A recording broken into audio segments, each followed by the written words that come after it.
তোমার মার phone number দাও। আমার কেউ নাই। তোমার মা বাবা ভাই বোন কেউ নাই?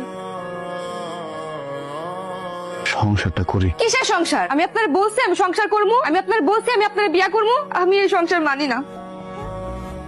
আজকে আমি তোমাদের একটা খুবই গুরুত্বপূর্ণ টপিক নিয়ে আলোচনা করব। তোমরা অবশ্যই নোট রাখবে। তুমি কি জন্য নাম তোমার? সন্দেশ।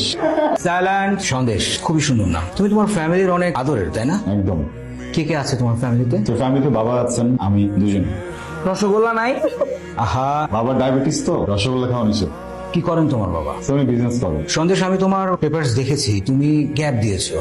তুমি তো অলমোস্ট কমপ্লিট করে ফেলেছিলে, এখন আবার এখানে এসে সেকেন্ড ইয়ারে ভর্তি হলে কেন? স্যার, খাল কেটে কুমির আনা তো মানুষেরই স্বভাব। কুমির চলে আসে, আমার লেখাপড়াটা আর হয়নি। শাহেদ, তোমাকে কোনোভাবেই ফোনে পাচ্ছি না। আমার আগামীকাল সেমিস্টার ফি জমা দেওয়ার লাস্ট ডেট। আমি এইবার যদি সেমিস্টার ফি জমা দিতে না পারি, আমি হয়তো পরীক্ষা দিতে পারবো না, হয়তো আমাকে ভার্সিটি থেকে বের করে দিবে। স্যার প্লিজ, স্যার একটা সুযোগ দিন স্যার। আমার বাবা খুব অসুস্থ স্যার, বাড়ি থেকে এখনো টাকা পাঠায়নি, বাবার ট্রিটমেন্টে প্রচুর টাকা লাগছে স্যার। বিষয়টা সেমিস্টার ফি নয় রোহি, তুমি যদি আরো লেট করো সেমিস্টার ফি দিতে তাতে কোনো সমস্যা ছিল না। ব্যাপারটা হলো তুমি একটা ফাঁকিবাজ মেয়ে, ঠিক মতো লেখাপড়া করো না, ক্লাস ফাঁকি দিয়ে এদিক ওদিকে ঘুরে বেড়াও। এই যে শোনেন, আমি সিদ্ধান্ত নিছি আমি ঢাকা গিয়ে পরীক্ষা দিব।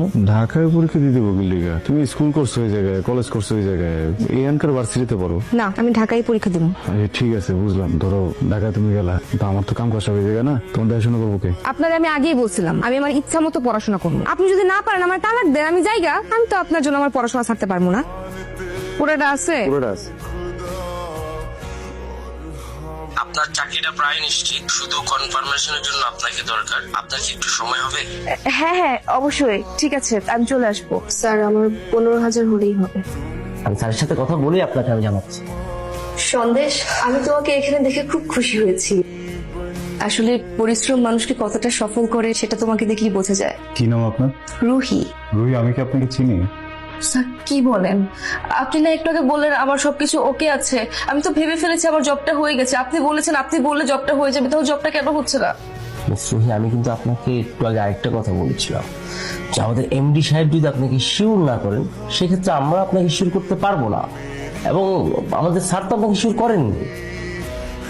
স্যার, স্যার বিশ্বাস করুন, আমি অনেক প্রবলেমে আছি, আমার জবটা খুব দরকার। আপনি প্লিজ একটু বোঝার চেষ্টা করুন। আপনি একটু বোঝার চেষ্টা করুন যে আপনার চাকরিটা হচ্ছে না, আপনি চলে যান প্লিজ।